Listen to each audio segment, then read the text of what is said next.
Hi, everyone. I hope you're doing well at home. I'm very pleased today to be doing an interview with Dr. Chad Briggs, professor at the University of Alaska.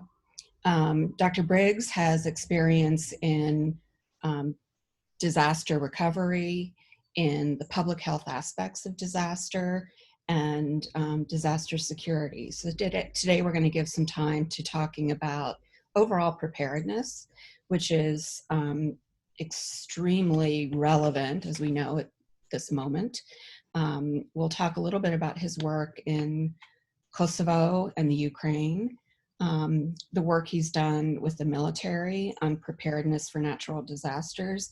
And then we're going to segue into talking about the COVID pandemic and how we should be thinking through that, what we could have done better, and what he sees us doing in the future.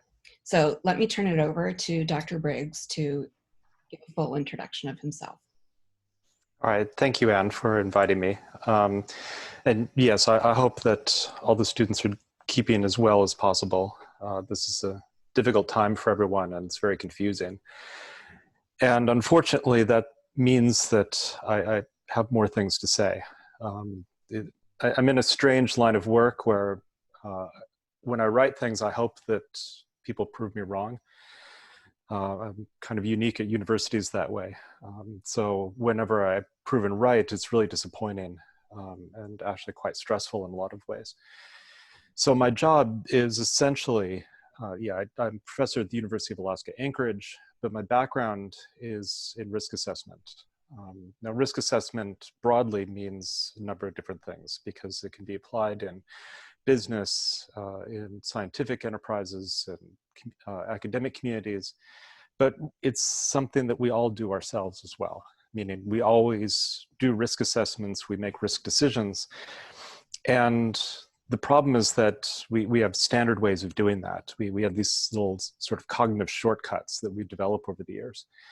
And when you're faced with a new situation or faced with a lot of uncertainty, that's when it becomes really difficult to try to make decisions, to figure out what the best thing to do is. Now, my background is in, I should say, I went to the University of Wisconsin-Madison for undergrad, and I was a major in international relations and political science, but always kept my foot in the biological sciences. I was originally supposed to be a biology major, and my freshman year, there was a registration mix-up, and instead of being in the honors seminar in evolutionary biology, they put me in American national government. But I was taken with it, meaning I wanted to figure out so many things about what was happening. When I first became a student, this was when the Cold War was just ending. I'd been an exchange student in Norway when I was in high school, and so got more and more into the idea of environmental politics, as well as national security.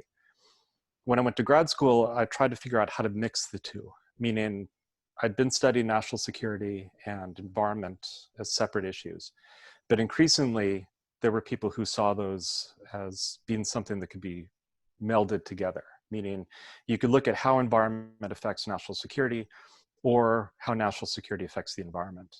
And when I did my PhD, in Canada at Carleton University. A lot of the work then was on how to do risk assessments, how science is translated into policy. And a lot of the questions ultimately come back to public health issues. How do you make decisions? How do you justify them? How do you try to figure out what the best course of action is well ahead of time so that you're not simply reacting to situations? I was a professor for a number of years in California and in Pennsylvania. I'd studied in Hungary as an undergraduate, but went back as a Fulbright professor. And then I started working more in the Balkans, Bosnia-Herzegovina, Serbia.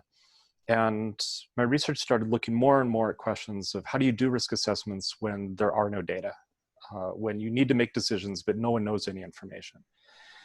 And this sort of approach got picked up by the US security community, meaning they heard the work that I was doing. I got recruited to work with the US intelligence community, not the CIA. I always have to point that out. It was not the CIA. There are other agencies.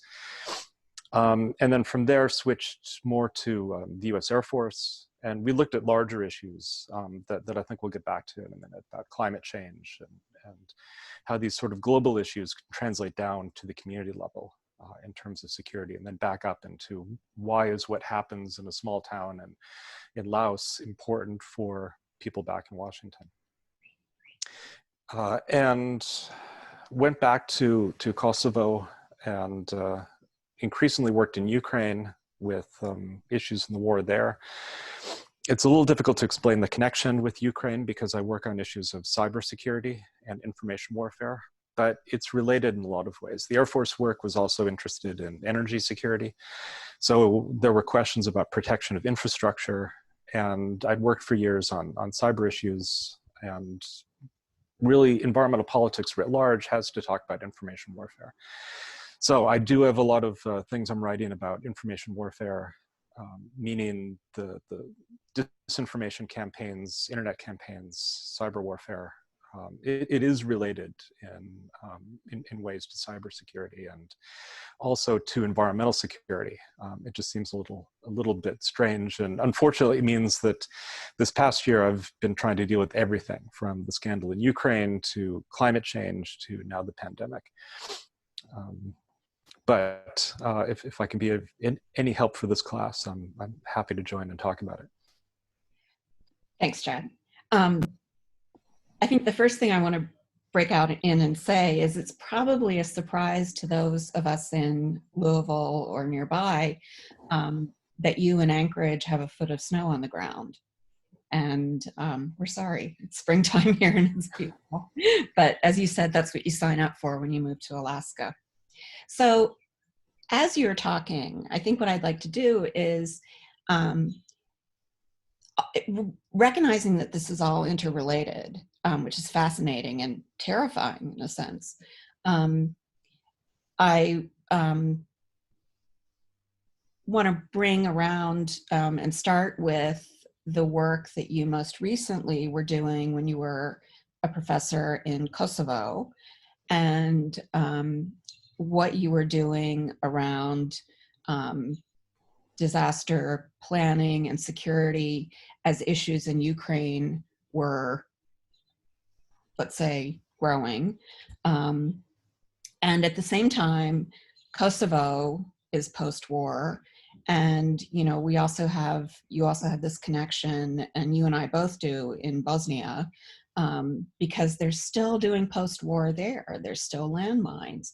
There's still, you know, even mental health issues in places like Bosnia, Croatia, Herzegovina, Bosnia-Herzegovina, and Serbia. And before I go on, I want to remind students about, this is going to show up backwards on your screen, Disaster Security by Dr. Briggs and Miriam Matejova.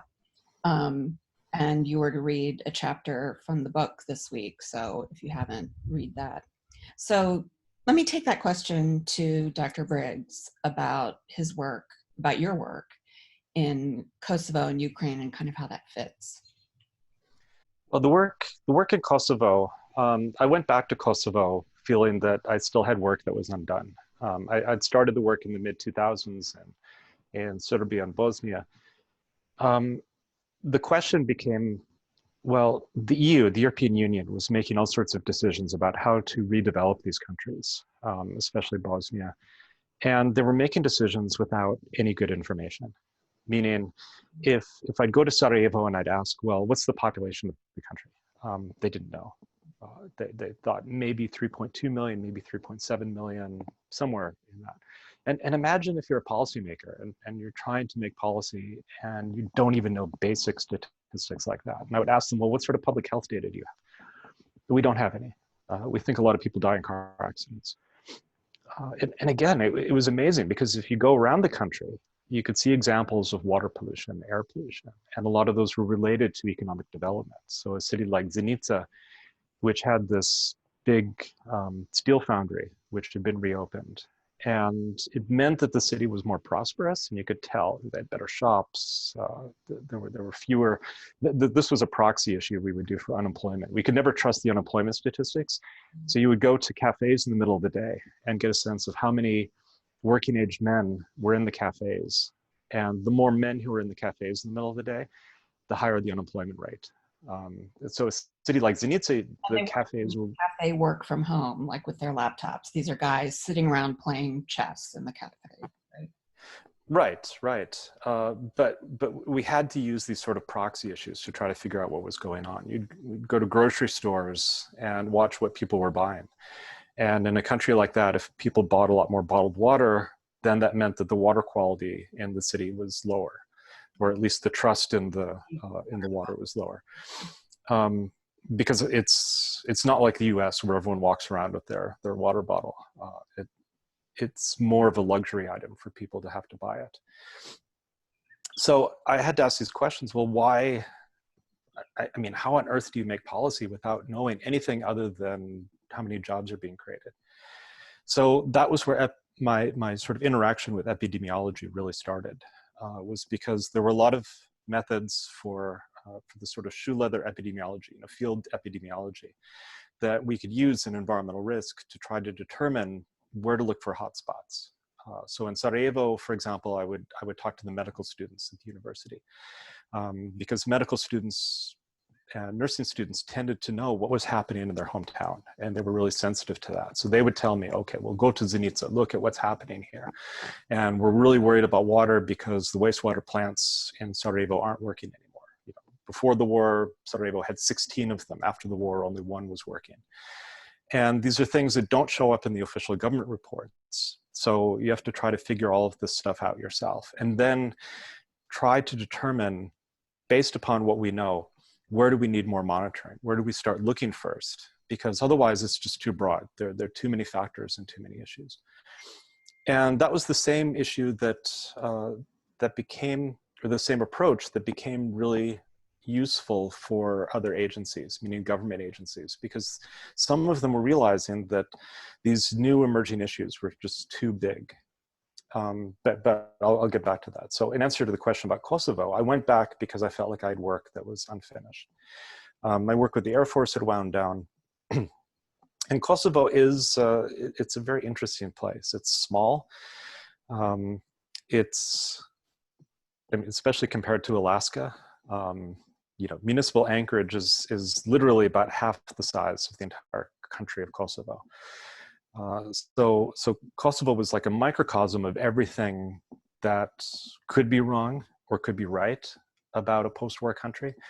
Very cohesive society in a lot of ways, but also divided, meaning 95% Muslim, but secular Muslim, mostly Albanian. There were Serbian villages, not just Mitrovica in the north, but every once in a while. And I should point out, I'm a cyclist, so I saw pretty much every kilometer of the country from the back roads. And it was really strange because you'd be going through the countryside and then suddenly there's a Serbian village right in the middle of the country. And you just get these little pockets. Distrust in the government. And this goes far beyond what people feel in the US. Meaning no one trusts anything that the government says or does. There's just an assumption that everyone is corrupt. And for me to have to teach policy ethics in Kosovo, for example, was quite the challenge.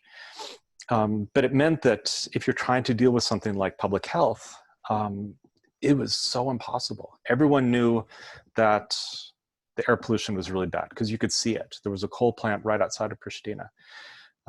But the government denied that there were any problems associated with it. They would say that, no, we don't have coal tailings, we don't have water pollution issues. But people could see them. I mean, they were right there. And yet the government would deny that they existed. The public health data, they would only keep it for 1 year and then would throw it out. So it was impossible to get longitudinal studies done of anything in the country. And even what existed for that 1 year was highly suspect. In fact, most people, if they could afford it, wouldn't go to a hospital in Kosovo. You'd drive 2 hours south to North Macedonia and go to the hospital in Skopje. So the issues about environmental justice or about health access or about public health were so profound there. But it also meant that for me as a professor, and I taught at the American University in Kosovo, it was basically like starting from scratch. So if I would write a chapter about environmental policy in Kosovo, I would write about things, and then the reviewers would come back and they'd say, well, you don't have any citations for this. It'd be like if you as students were writing a paper and you didn't have any sources and you didn't have any footnotes or anything like that. Of course, your professor is going to come back and say, well, how can you write this? And it's because there weren't any sources. It was what I had seen myself. And maybe I had photographic evidence, but other than that, it was sort of starting from scratch. And that's a really unique situation from an American perspective, because we're so used to having data, we're so used to having numbers behind us. And to be in a situation where there just is nothing, and where nothing that comes from the government can be trusted, it's really a challenge. And especially a challenge when you try to figure out that these countries are going to deal with major issues. There was an earthquake in Croatia not long ago. There was one in Albania a few months ago that killed a number of people. And if anything like that, earthquakes, floods, fires, and any of your traditional disasters occur, then they're uniquely vulnerable because they simply don't have the resources. And imagine now, and I wouldn't jump ahead to the COVID pandemic, but a country where there are no flights in or out, all the land borders are sealed, there are no hospitals that anyone can trust, and everyone's just trapped. So in those situations, it's quite strange. End up being sort of a big fish in a little pond, but at the same time, everyone would routinely, and the government anyway, would routinely ignore my information or advice because they weren't getting paid off to look at it properly. It's interesting as I listen to you and I think about the countries in that region, how relatively small they are and close together they are, and the level of government distrust is obviously putting me in mind of West Africa, where there's similar levels of government distrust. It's just assumed that everybody in politics is a crook and being paid off, and they probably are. And yet the countries are, except for maybe Nigeria and maybe Mali, are so small that you literally walk across borders. You go from the Gambia to Dakar if you want good medicine at a university medical hospital. But once you close down borders and really close them down like they had to for Ebola, you're stuck. And that has psychological implications.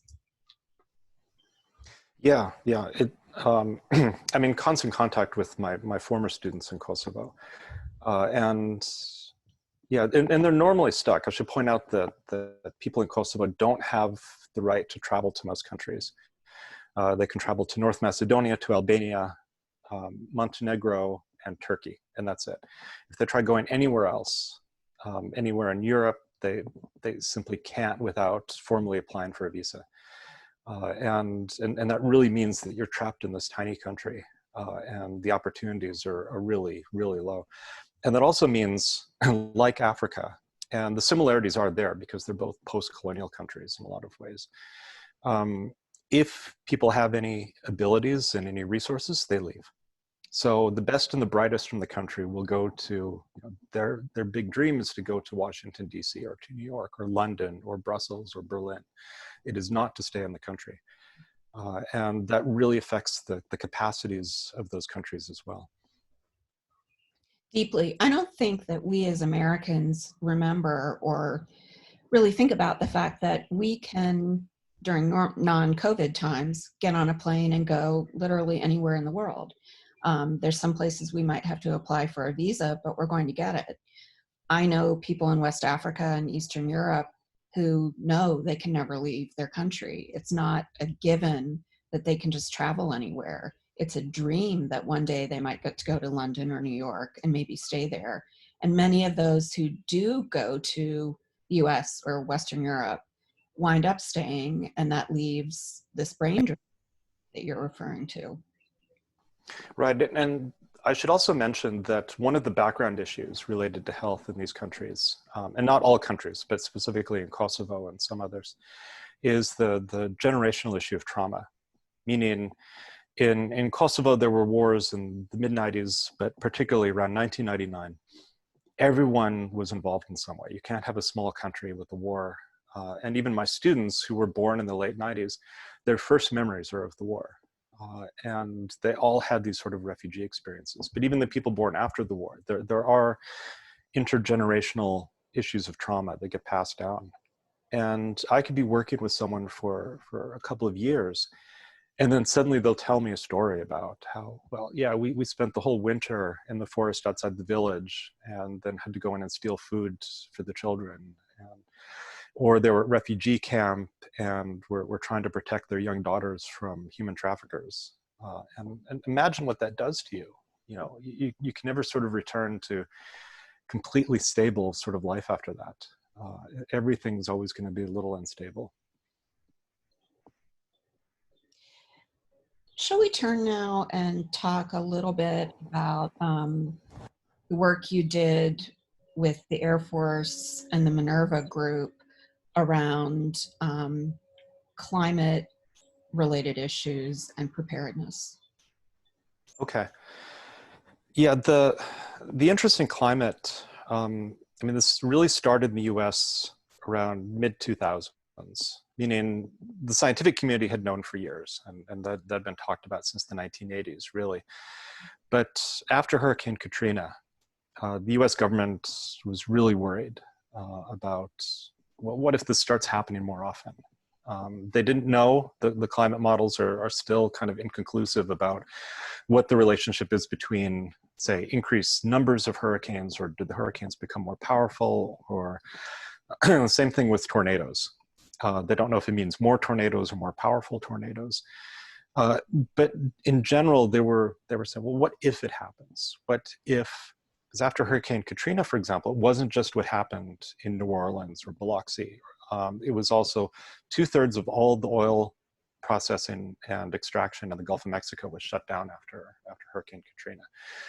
So the Department of Energy, who I worked with for a few years, obviously they were interested in those sorts of questions.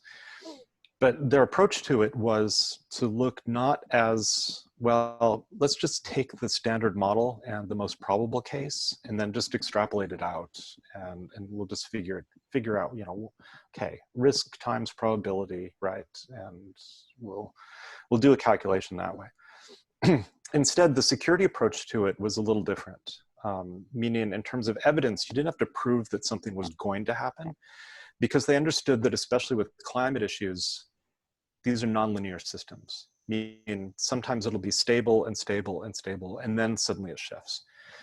And you can't prove that scientifically until after it happens. So from a security standpoint, they would turn to me, for example, and say, okay, look at what might happen in the future in terms of environmental hazards. Melting ice, changes in ocean currents, changes in precipitation, changes in air temperature, and then try to figure out where there are vulnerable points in the system. And we'll use that to try to determine where we need to focus. And that was in many ways an epidemiological approach, right? It was to try to figure out where we need to focus our efforts and then increase the resilience of those communities, those systems, whether it's an ecosystem or infrastructural system, so that the bad things don't happen in the future. In a way, it's disaster mitigation. You can't stop disasters from occurring necessarily.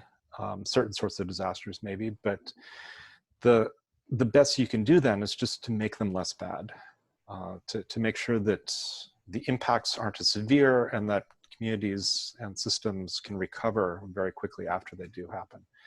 So we started looking at climate change as an abrupt issue, meaning not just the standard curve that would go up slowly over time, and that's what we tend to see in terms of the IPCC projections, but instead to think, well, what if things start happening really quickly, and what if you get sudden shifts? You know, what if the monsoon didn't come to India one year? Now that was one of our nightmare scenarios because there was no good solution to it, or no good response. But we could have similar issues, and we see similar issues now, say in California.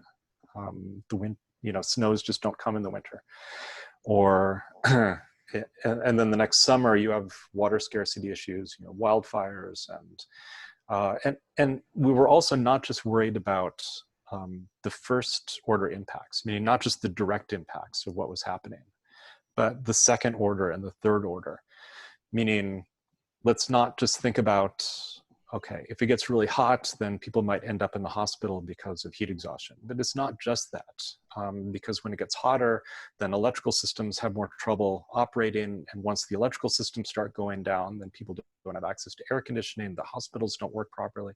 Like a lot of things start occurring. And that was what we were trying to map out, was not just the immediate impacts, but to try to figure out where things spread throughout the system. And one example of this I should point out, because it happened on my watch, meaning not long after I started leading the Air Force team, we had the Japanese earthquake and tsunami in Fukushima. And that was an example of where you had a critical node in a system. And by critical node, we mean that thing that if you take it out of a system or it stops working, the whole system stops working. In ecology, we call these keystone species. But you can think about it in terms of your own computer, meaning there are certain things in the computer that can stop working and you can still basically use the computer. But other things that if they stop working, if the screen goes out, what do you do? There may be workarounds, but that's a more major system. So the Japanese were hit essentially with 3 disasters at once. They were very well prepared for the earthquake. This was a massive earthquake. Any other country would have had enormous destruction from a 9.0 on the Richter scale earthquake. The tsunami they were less prepared for. Now that's partly because historically these don't happen as often, but it was a vulnerability that when you have coastal cities, they're going to be vulnerable to particular hazards like this, and they can be overwhelming. But the 3rd disaster, what happened at Fukushima, this was an example of where there was a critical node in the system. So the nuclear power plants always have to have electrical power going to them in order to cool the reactor and the nuclear fuels. The electrical systems from outside Fukushima went down. And then there's a backup diesel generator that will keep the whole plant going in the event that the outside stops working. And they had to shut down their own reactors or their own generators at the same time. The problem was that they put the backup generator right behind a seawall at sea level, which is not a very good place to put it. And for want of that one small thing, the old literary saying, for want of a nail, the kingdom was lost. For that one thing, it started a whole cascade of events that ended up shutting down the entire Japanese nuclear industry, evacuated the whole area of Fukushima, and then even had very quickly political repercussions as far away as Germany and Switzerland.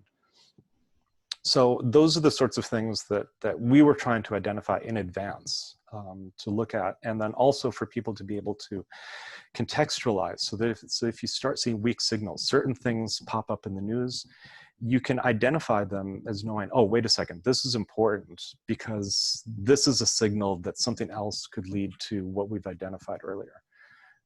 And that sort of knowledge is really important. That's what we were trying to communicate to people. I don't think the current White House really picked up on that sort of work, though.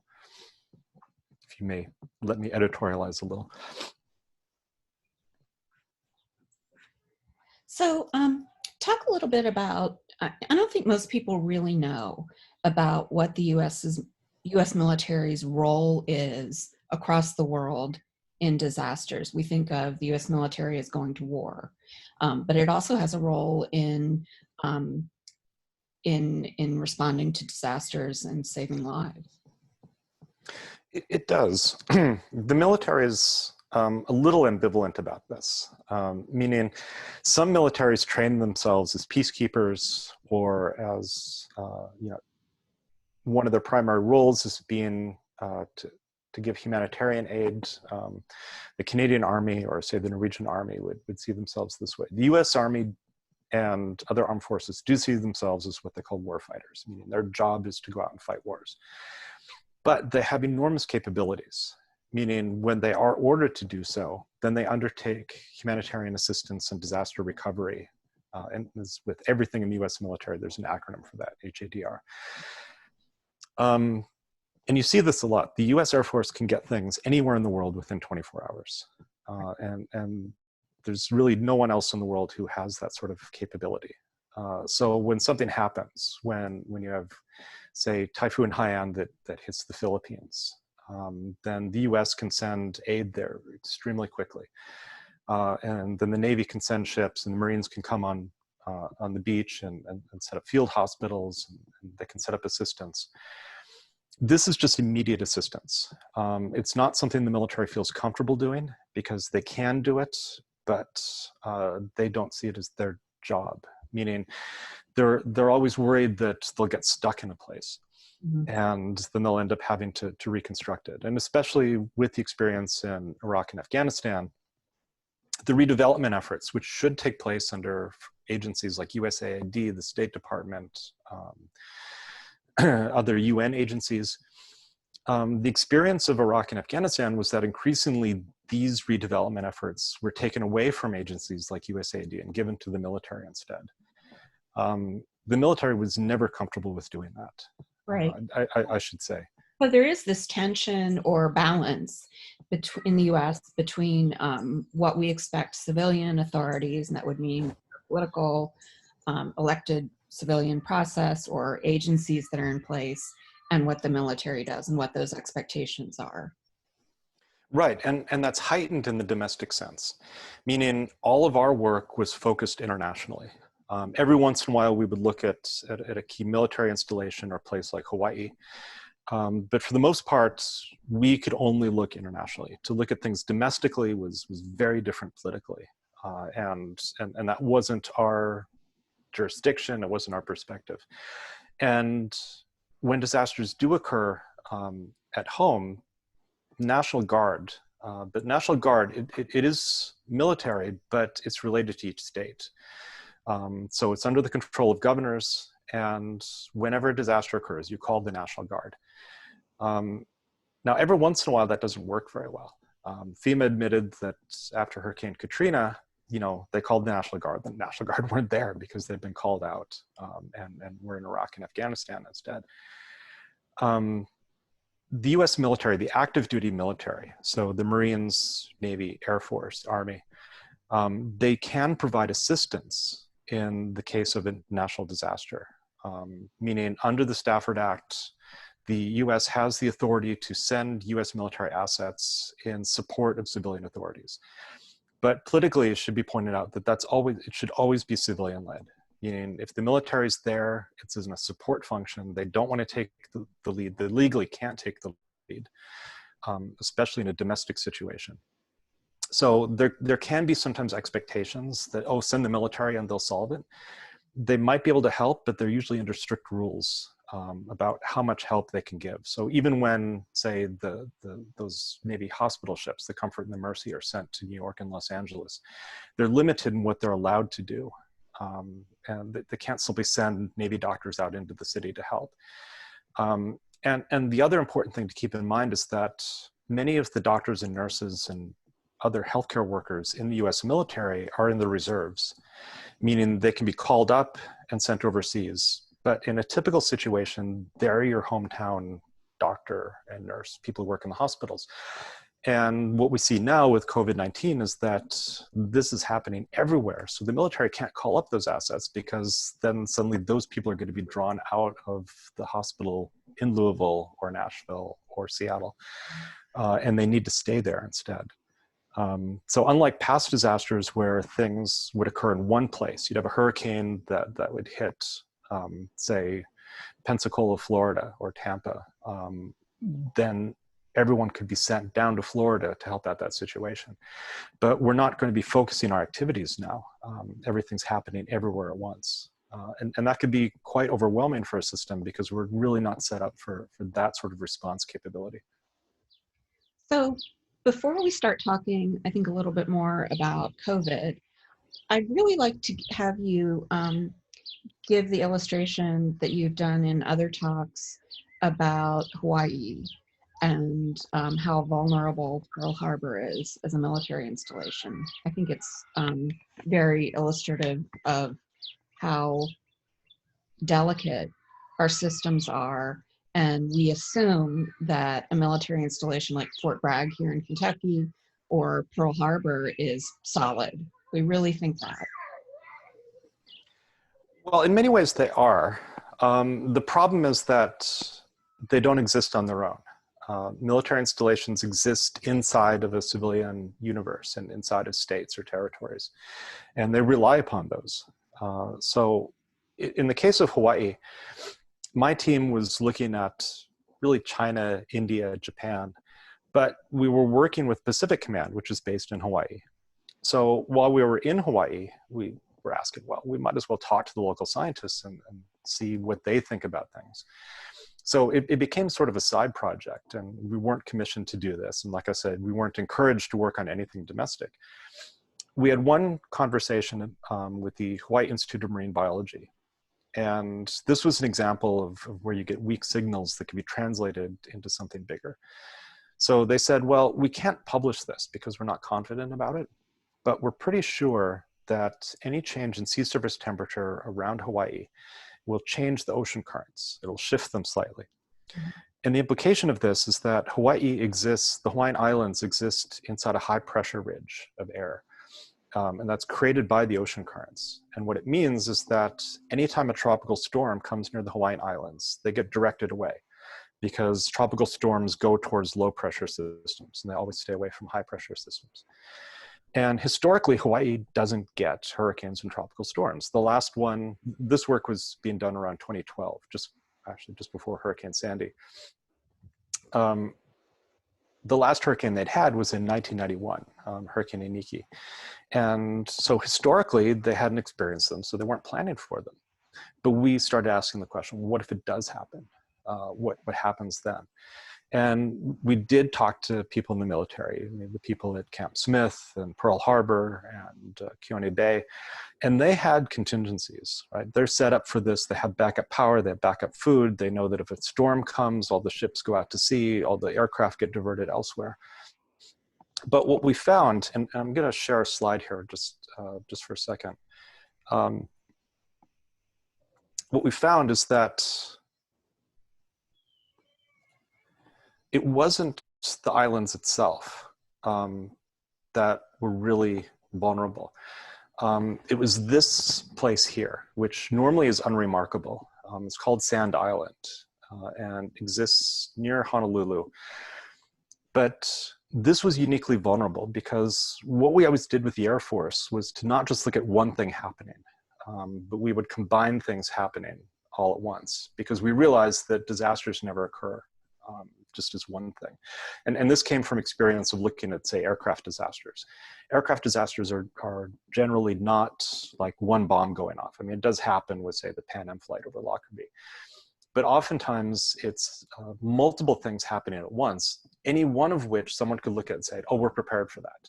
But the question was, what if multiple things happen and you're not prepared for that combination? So with Hawaii, we would look at, well, what if you get a tropical storm at the same time as a tsunami? Or what if you get two tropical storms in a row? And what if you throw in other issues? We even asked the question, what if you get a tropical storm, a tsunami, and a pandemic, a flu pandemic at the same time? So we ran a few different scenarios. And the one that I'm showing here was, okay, tropical storm, tsunami, deforestation, which means we would sometimes look at background vulnerabilities and pressures on an area. And deforestation isn't just cutting down trees. It asks larger questions about urban runoff, about urban planning, about flooding. And then we usually throw in a wild card, meaning someone no one would expect, because it's a way of sort of stress testing the system. And when you put those in combination, then we found it was really scary. All the food came into Barber's Point, and the island of Oahu only had 3 days supply of food at any given time. All the fuel for the island, aside from the military, came into one place, Barber's Point. And 95% of Oahu's electricity at that time came from diesel generation. And they only had 3 days supply of fuel on the island. So we kept looking at these situations where no matter what combination we put in, we kept losing those ports, and we kept losing the airports. And the tourist area of Waikiki was flooded out. So you'd have this huge situation of people needing to leave the island, being unable to leave the island, having no food, having no electricity, and the mainland and most of the response capabilities being thousands and thousands of miles away. And suddenly that did become a military issue, because the military would look at that and say, well, crap, this is bad, because we're going to be expected to do the rescue. And we have very few resources that are going to be capable of doing that effectively. So from their perspective, and they do care about Hawaii, just like when the tsunami occurred in Japan, they cared about what happened in Japan because many of the sailors and airmen were based in Japan. But it also interfered with their mission, because if anything else was going on in the Pacific, that would have to be put on hold while they took care of what was happening in Hawaii. So yeah, that's the example we had of Hawaii, and it resonated with people more than some of the other scenarios we came up with. I think especially because it was being rolled out just as Sandy happened in New York in 2012. So they could see it happening, they could see it being real. And it was the sort of thing that percolated up to the White House and to the National Intelligence Council, meaning people could look at it and say, okay, this makes sense, and we're worried about it.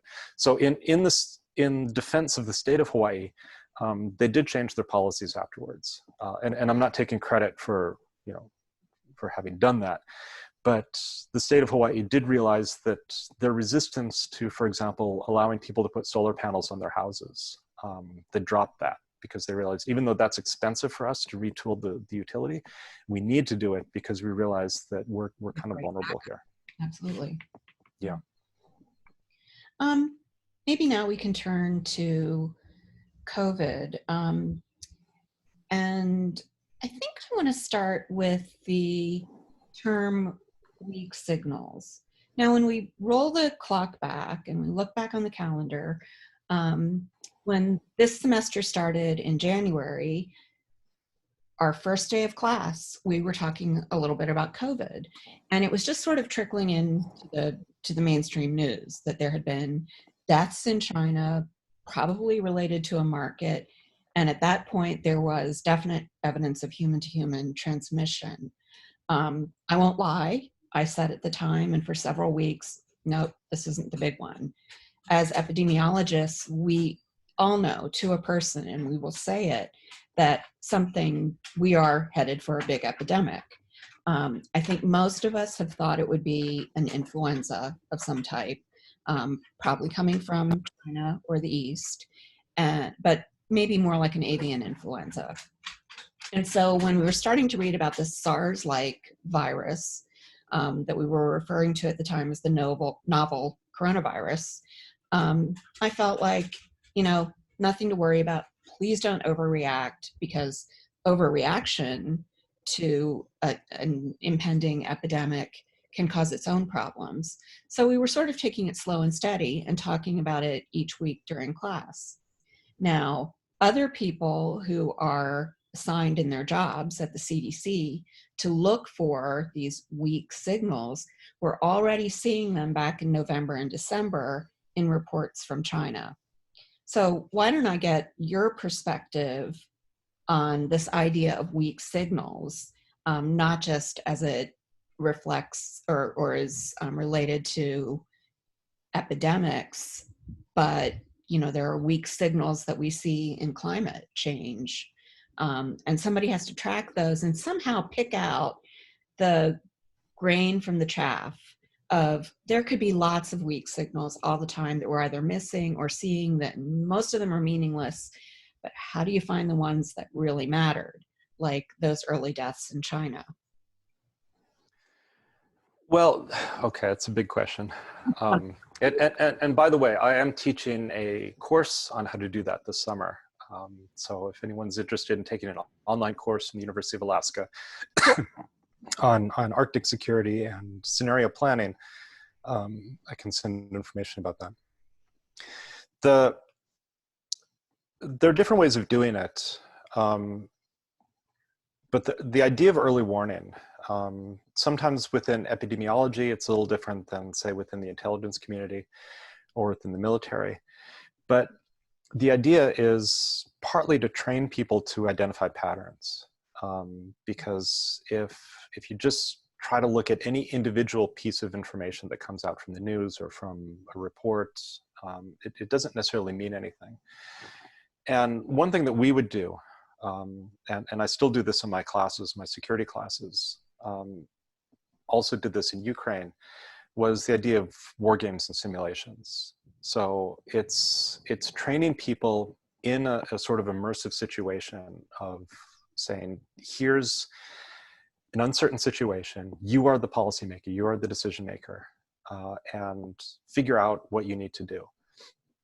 Figure out what information you need, who do you talk to, how do you communicate with the public, how do you make decisions about trade-offs between different economic groups, socioeconomic groups, political decisions that need to be made, and then be willing to make mistakes. And it's good to be able to do that in a simulation where people can make mistakes and then come back and then do the debrief and say, okay, well, this was the real situation. This is what you should have done in this situation. This is what you could have done better. And sometimes even for the game designers like myself, we get surprised sometimes. So I want to show just an example of, so there was a war game that we ran last year at Johns Hopkins. And people had heard about these war games and pandemic sort of war, simulations that had been done before with places like Johns Hopkins. But this one, it's just a little sobering for me. Just because if you look through this, we were expecting maybe flu. And this was one of many things that the students, the participants, were having to deal with all at once. Meaning, this is set in a fictional Pacific island, and they're dealing with a novel virus that comes out of China, potentially. They see that this is troubling, but they don't know if there's human-to-human transmission.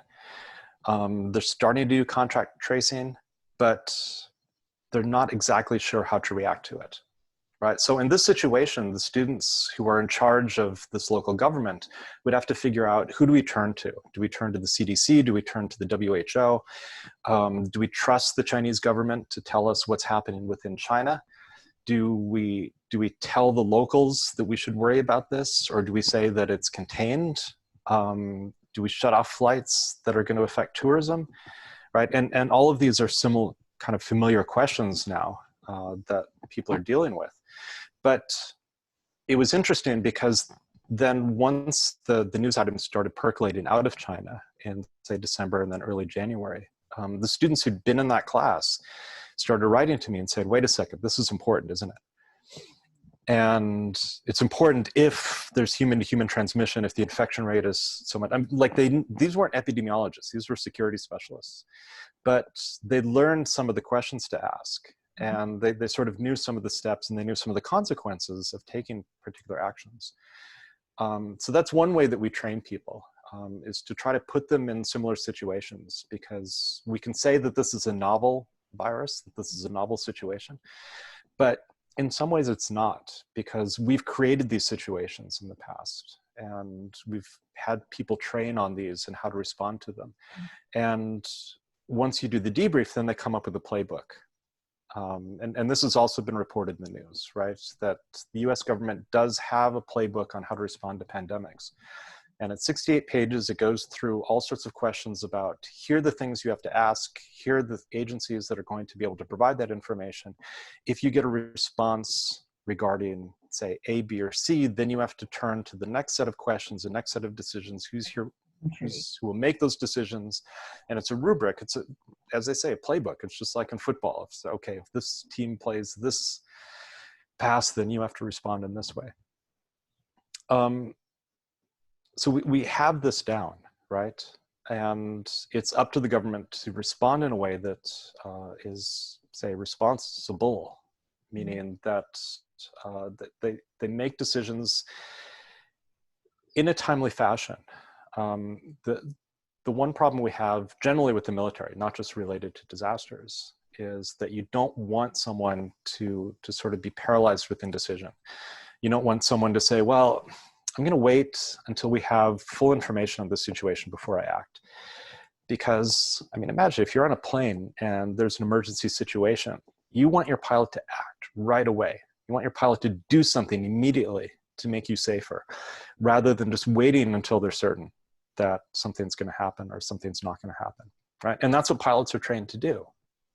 But likewise with policymakers and with people who are supposed to make decisions related to disasters, you want them to respond quickly in a timely fashion, because as we've seen lately, if you wait, there are consequences and irreversible consequences many times. So with that in mind, were we prepared? Did we actually have in place what we needed to have in place in December and January? There were programs that had started to been shut down. And I don't want to point fingers as if this is all one side or another. Some of the programs started in response to 9/11, and so were started during the Bush administration. In fact, my work with the Department of Energy started in 2008, so this is pre-Obama.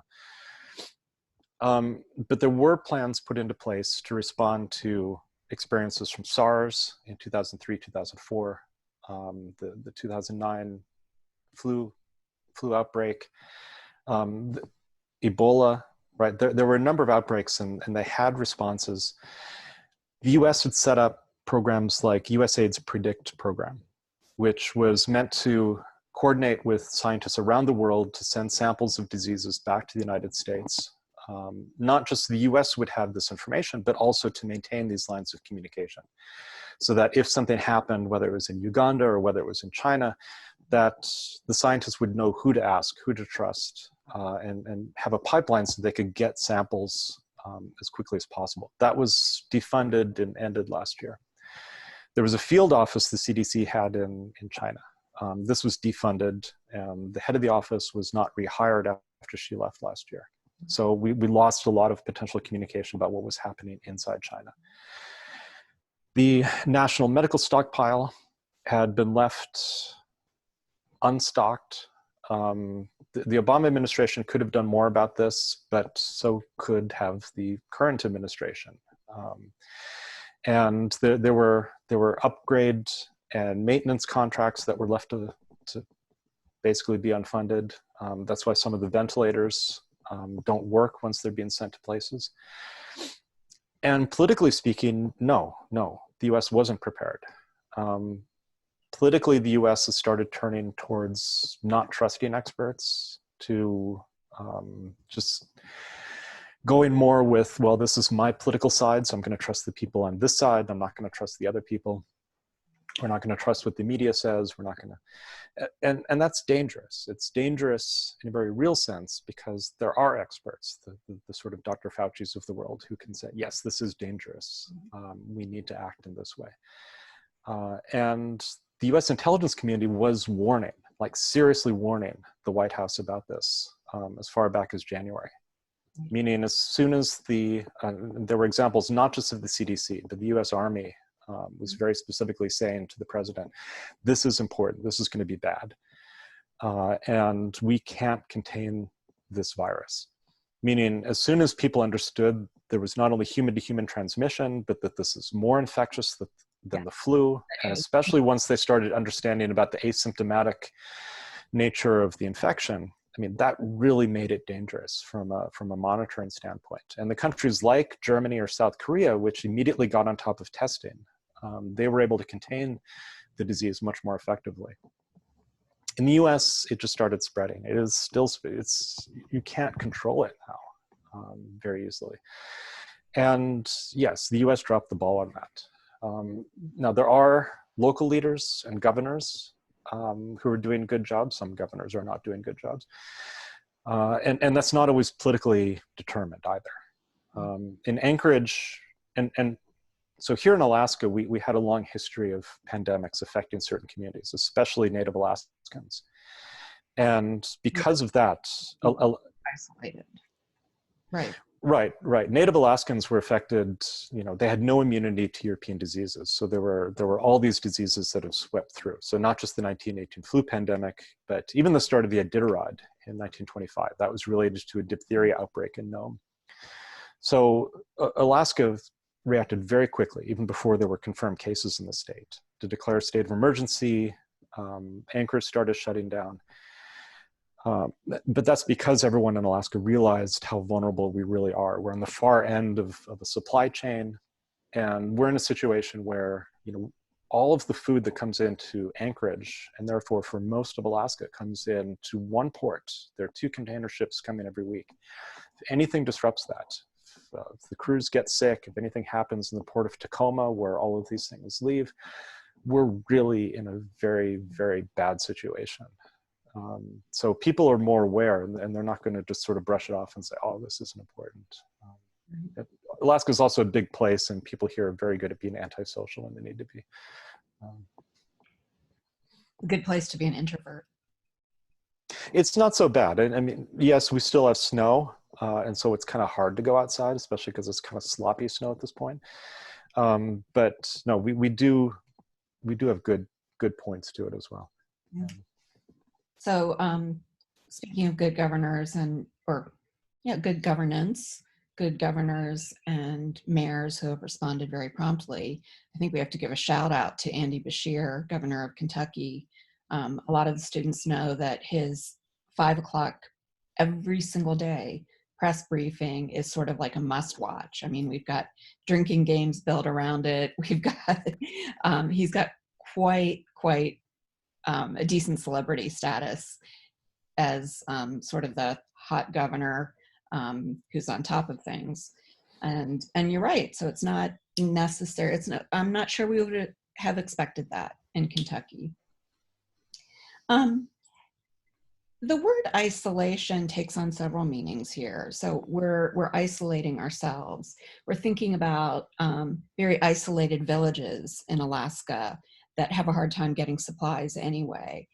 And then a third issue that kind of goes back to some of what you were talking about with the federal government is, as a nation in the last couple of years, we've gone more into isolation as opposed to world leadership status. How does that affect us? It affects us in the sense that we are interdependent. The interdependence can be both good and bad. So the nature of interdependence, the ease of travel, meant that it was really hard to contain any pandemic because it was going to spread very quickly. And we'd always known this from the earlier flu pandemic models. It means that unlike in, say, 1918, in 1918, there were a few villages that were able to cut themselves off. Gunnison, Colorado, Utqiagvik, Barrow, Alaska. Like, they posted armed guards outside of the town, didn't let anyone in or out unless they were quarantined. Of course, quarantine back then was easier because with flu, you only have to do it for 48 hours, not for 2 weeks. Right. But you can't do that now. You know, a town can't just completely shut itself off. And even when borders are shut between, say, US and Canada, they still have to let the trucks go through because their food. And some other states have closed their borders. I don't know exactly how they're doing that, but we all know the back roads, right? So there's ways of getting in. Yeah, and it means then that you can't simply shut yourself off. And even internationally, it's really difficult to do that. And when the cooperation doesn't exist. So I'll use an example of when the White House announced they were shutting off travel from Europe. Then, of course, that meant that a lot of people were desperate to get back to the United States because it was uncertain what the nature of it was. Does that mean everyone? Does it only mean people who aren't US citizens or green card holders? So there was a massive rush, but they didn't cooperate with the European partners. They didn't even warn them that this was going to happen. So many of you had seen the photos of what happened at the airports in Chicago and Dallas-Fort Worth, where you had these massive scrums of people, which was exactly what you're not supposed to do during a pandemic. And that could have been avoided.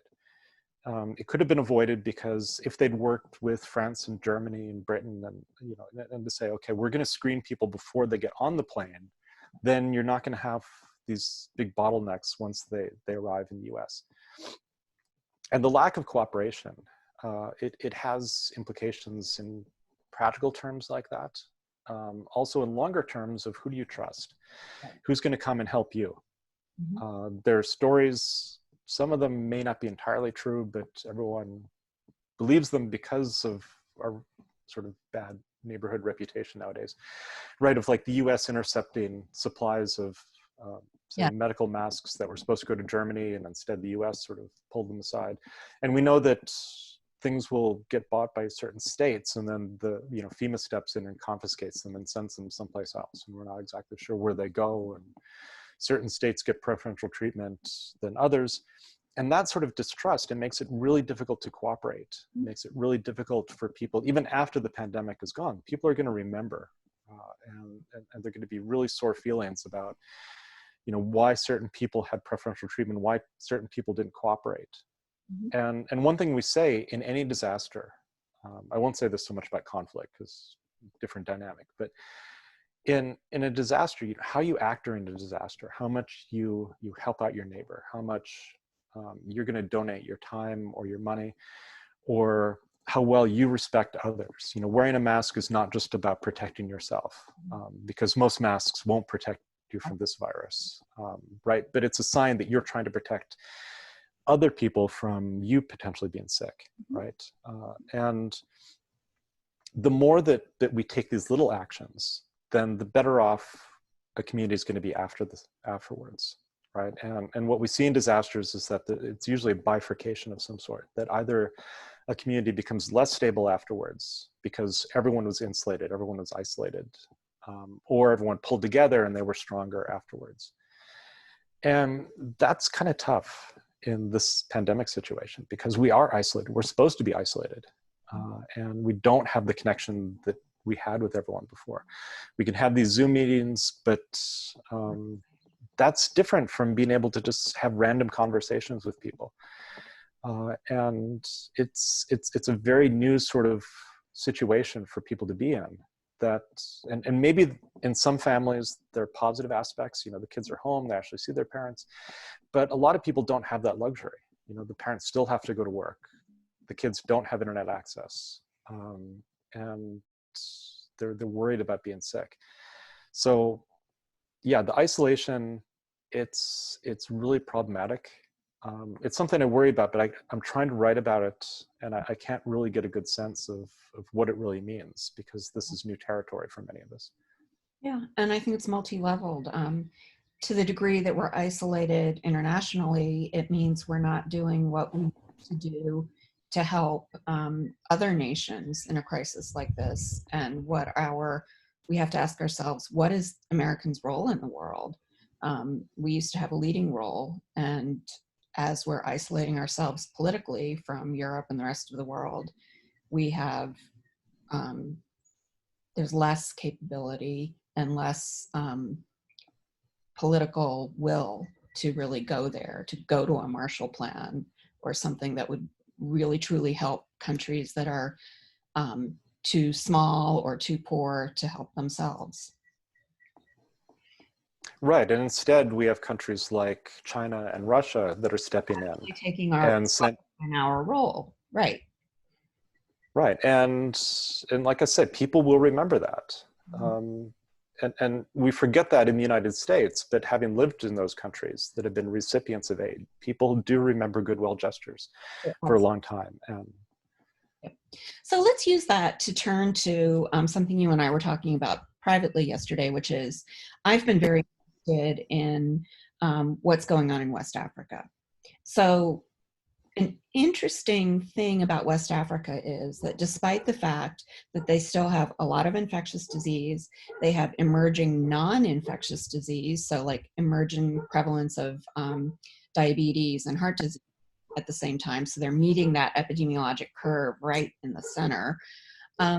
Because of Ebola in West Africa, there are many countries that are probably more ready than they would have been. And that's a little bit of a surprise and something we don't sort of naturally think of. But Ebola put several countries um, into a place where they know now how to respond from lessons learned from Ebola. Another thing that happened was our CDC went down to those countries and started doing training of field surveillance epidemiologists. So in the Gambia, I know over 200 field epidemiologists were trained by the CDC. And what's come out of that is every single day they do a surveillance report. I get it in my email. Several other countries are doing that. And the West African Health Organization, WAHO, is putting all of these surveillance reports together. So in an odd way, they're a little bit maybe more prepared. They closed their schools earlier than we did, but their bucket, if you will, was already half full with diarrheal diseases, malaria, diseases of, or conditions related to reproductive health, you name it. And in the end, I don't think this is going to look good for to be in West Africa.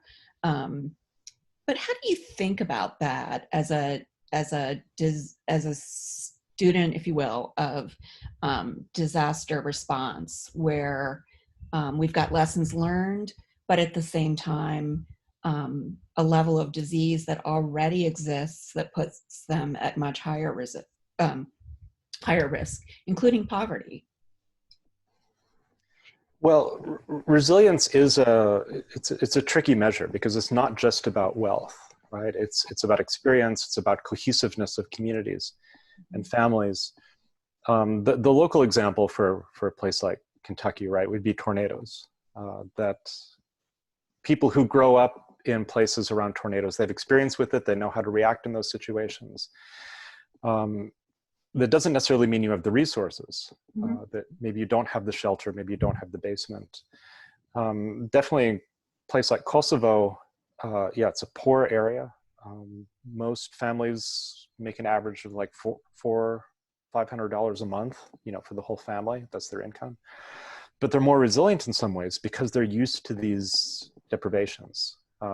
Everyone's bathroom will have extra bottles of these giant bottles of water sitting there because we're used to the water going out all the time. We're used to power going out. We're used to just not having things at certain times.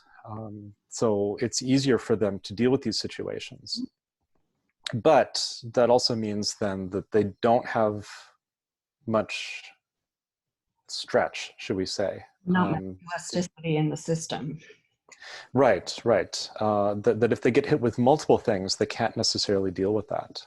I'm not an expert in West Africa, so I don't know that situation. But definitely in the Western Pacific, there were islands there. American Samoa already had a measles outbreak.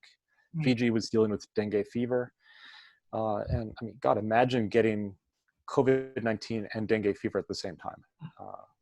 It's no fun. Wouldn't want to add. No. So, yeah, once you start, it's not just an addition, right? Because whenever you do risk, you have to multiply them. Right. So it can really stretch a system beyond its capability to respond, because they may be able to respond to certain things that they're used to. So in West Africa, they were used to Ebola, and that was their capabilities, and some of them can overlap into a new disaster or a new threat. But if they have to deal with both at the same time, and then if you have on top of that an economic disaster, because people have to stay home and they have to start shutting down essential businesses, then that means then they're simply not going to be able to respond in the same way. And you can get civil unrest, because essentially people are going to need food, right? That's one of the basic needs of people. And what we saw with the Arab Spring back in 2010 was that if the government doesn't respond adequately to people being able to get food, because it wasn't just the Arab Spring, this was a precursor to a number of revolutions going back to the French Revolution in 1789, right? Absolutely. Russian Revolution in 1917. Right? Anytime that people can't make their basic needs, they're going to blame the government for that. And they will respond in certain ways. Now, that can be attenuated if there's really good community response, but that can only go so far, right? If everyone's getting hit at the same time. I don't like to extend that situation or that analogy to the US yet, but there could be communities in that situation, right? You know, what if you have really poor communities and they just start running out of food, and they simply... You know, I don't know that I'm not willing to go there in the discussion. I think civil unrest is a concern, and I think the military has thought of that too. It's my understanding that there's been gaming out at Fort Bragg about around the possibility of civil unrest in a disaster. And you have to remember, Americans have a very high rate of gun ownership. So what does that do? Mm-hmm. I go there. Yeah, I'm uncomfortable because my training has always been to look at overseas security situations, right? And anytime that we would start looking at like civil war in the U.S., no, immediately be told, don't look at that. Never Don't happened, look at that. right? Mm-hmm. No. Well, it's uncomfortable, right? If you have certain agencies looking at these situations. But yeah, it's worrying because this thing is going to have a really long tail to it. Even if we sort of flatten the curve, we're not going to have any sort of vaccine or really good response to this. If, you know, the downside, in a sense, of flattening the curve means the curve is longer. So this is going to go on for longer, maybe at a lower pace if we successfully flatten it. But it also suggests that there'll be new peaks. So once we are allowed outside again and can go back to work, we actually expect another peak because we'll suddenly all be coming together again. And if we don't do that slowly and carefully, it could be a big peak. Mm-hmm. Yeah, and there are countries that were successful in the initial response to the coronavirus, but are now having to lock down because of worries about even just the second peak for them: Taiwan, Hong Kong, Singapore. And one of these weak signals from Singapore was that the aviation authority in Singapore said that they're going to keep one of their main terminals at the Singapore airport shut down for the next year and a half. Wow.